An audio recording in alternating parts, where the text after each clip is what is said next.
Praise the lord. ఈ రోజు దేవుని వాక్యము, దేవుడు తోడై ఉంటే స్థిరత్వము మరియు ఘనత కలుగును.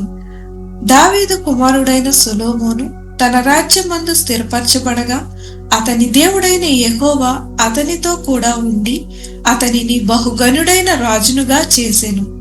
2వ దినవృత్తాంతములు 1వ అధ్యాయము 1వ వచనం. సొలొమోను ఘనమైన రాజుగా మారడానికి ప్రధాన కారణం దేవుడు అతనితో ఉండడమే. మనిషి బలం, జ్ఞానం, సంపద కంటే దేవుని సన్నిధి గొప్పది. దేవుడు స్థిరపరచువాడు. సొలొమోను రాజ్యాన్ని దేవుడు స్థిరపరిచాడు. మన జీవితాలు కూడా దేవుని చేతుల్లో ఉన్నప్పుడు స్థిరంగా నిలుస్తాయి. దేవుని సన్నిధి ఘనతను తెస్తుంది. దేవుడు తోడుగా ఉన్నందున సొలొమోను గనుడయ్యాడు. నిజమైన ఘనత దేవుని అనుగ్రహం వల్లే వస్తుంది. దేవునితో నడిచిన జీవితం ఆశీర్వాదకరం. సొలొమోను తన ప్రారంభ దినాల్లో దేవునిని వెతికాడు. దేవునితో నడిచిన జీవితం శాంతి, జ్ఞానం, విజయాన్ని ఇస్తుంది.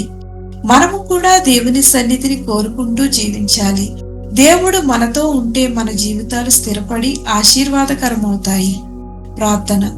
ప్రభువైన యేసు, మా జీవితాలలో నీవు తోడుగా ఉండి మమ్ములను స్థిరపరచి నీ మహిమ కొరకు ఉపయోగించమని యేసు నామంలో ప్రార్థించుచున్నాము తండ్రి.